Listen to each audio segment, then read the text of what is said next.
Good morning, my dear students. Now we are going to start para 11th of chapter packing. हमने पढ़ा है कि वो जो जॉर्ज और हैरिस थे उन्होंने हैम्पर्स की पैकिंग शुरू कर दी थी। उन्होंने भी सारा कुछ मैस्ड अप कर दिया था। जो हैरिस था वो मक्खन पर बैठ गया था और मक्खन उसकी पैंट पर चिपक गया था। तो कैसे वो मक्खन को ढूंढ रहे थे हम 11वें पैरे से पढ़ना शुरू करेंगे। I'll take my oath, I put it down on that chair, said George. George कहता मैं कसम खा के कहता हूँ कि मैंने मक्खन को चेयर पर ही रखा था। Staring at the empty seat, वो कुर्सी की खाली सीट की तरफ देखता हुआ बोला मैं कसम खा के कहता हूँ कि मक्खन को तो मैंने कुर्सी पर ही रखा था। I saw you do it myself not a minute ago, said Harris. Harris कहता हाँ मैंने खुद देखा था तुम्हें मक्खन रखते हुए, सिर्फ 1 मिनट पहले की तो बात है। Then they started around the room again looking for it, फिर उन्होंने सारा कमरा छान मारा मक्खन को ढूंढते हुए। And then they met again in the centre and stared at one another, फिर दोनों वो उस रूम के सेंटर में आकर इकट्ठे हो गए और एक दूसरे की तरफ देखने लगे। स्टेयर्ड का मतलब होता है looked.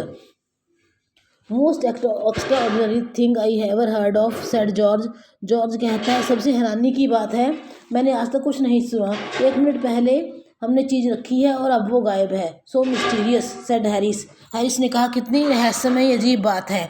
Then George got round at the back of Harris and saw it, फिर जो जॉर्ज था वो घूमकर हैरिस के पीछे गया और उसने देख लिया कि मक्खन तो हैरिस की पैंट पर चिपका पड़ा है। Why here it is all the time, he exclaimed indignantly, बड़ी वो बेशर्मी से मुस्कुराया और बोला ओहो सारा मक्खन तो तुम्हारी पैंट पर ही चिपका हुआ है और हम इसे कहाँ कहाँ ढूंढ रहे थे। Where, cried Harris spinning around. Harris चीखा कहाँ पे है मक्खन, घूमता हुआ बोला। स्टैंड स्टिल कांट यू, एक जगह पर टिक कर खड़े रहो, क्या तुम नहीं रह सकते। जॉर्ज दहाड़ा, फ्लाइंग आफ्टर हिम, उसके पीछे जाता हुआ। And they got it of and packed it in the T pot, उन्होंने उस मक्खन को उतार लिया और दोबारा उस टी पॉट में पैक कर दिया। Montmorency was in it at all, बेटे मोंटमोरेंसी इसका नया कैरेक्टर है जो कि उनका पेट डॉग है। मोंटमोरेंसी डॉग का नेम है।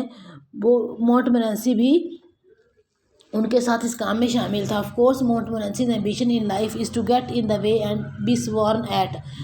जो मोंटमोरेंसी डॉगी था हमारा वो बड़ा ढीठ था, उसका सिर्फ यही उद्देश्य था कि वो हर चीज़ के बीच में अपनी टांग अड़ाए और जब तक उसे डांटना पड़े वो टिकता नहीं था, उसे डांटना पड़ता था।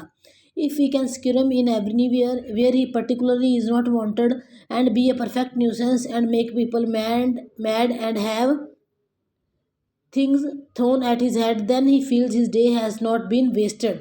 बेटे जो मोंटमोरेंसी था ना वो किसी भी काम में अपनी टांग जरूर अड़ाता था, हर काम में घुस जाता था। स्क्यूरमिन का मतलब घुस जाना किसी भी काम में बिना इनवाइट किए, जहाँ पर उसकी ज़रूरत नहीं थी वो उस काम में घुस जाता था और सबको बहुत परेशान करता था, लोगों को पागल बना देता था अपनी हरकतों से। और जब लोग उस पर चीज़ें उठा उठा कर फेंकने लगते ना तब उसे लगता था कि आज मैंने अच्छा काम किया है, कि मैंने लोगों को परेशान कर दिया है। मोंटमोरेंसी ऐसा ही था, वो हर काम में ना चाहते हुए अगर उसे कोई कहता चला जाए यहाँ से तो वो बिल्कुल नहीं जाता था। वो हर काम में अपनी टांग अड़ाता था, लोगों को पागल कर देता था, अपने काम से इरिटेट कर देता था। और जब लोग गुस्से में उस पर चीज़ें उठाकर फेंकने लगते थे हम लोग तो वो उसे लगता था कि आज मैंने अच्छा काम किया है, मैंने इनको परेशान कर दिया है। To get somebody to stumble over him and curse him steadily for an hour is his highest aim and object। कहते जब कोई उसके ऊपर चीज़ें फेंकने लगता, उसे बुरा भला बोलने लगता, सारा दिन उसे लगातार घंटे तक गालियाँ निकालता, तो यही उसका उद्देश्य था मोंटमोरेंसी का कि कोई मुझे गालियाँ निकाले मैं और मैं उसके ऊपर भौंकूँ मैं, ठीक है। और when he has succeeded in accomplishing this his conceit become quite unbearable. कहते जब वो ऐसा करने में सफल हो जाता था, लोगों को परेशान करता था, लोग उसे गालियाँ निकालते थे, तो उसे ऐसा लगता था कि मैंने अपना ऑब्जेक्टिव पूरा कर लिया है, उद्देश्य पूरा कर लिया है। और वो अपने आप पर बड़ा प्राउड फील करता था। कंसीट का मतलब होता है अपने आप पर गर्व महसूस करना, तो वो अपने आप पर गर्व महसूस करता था कि मैंने लोगों को परेशान कर दिया है। थैंक यू बेटा, बाकी चैप्टर नेक्स्ट वीडियोज़ में कंप्लीट करेंगे।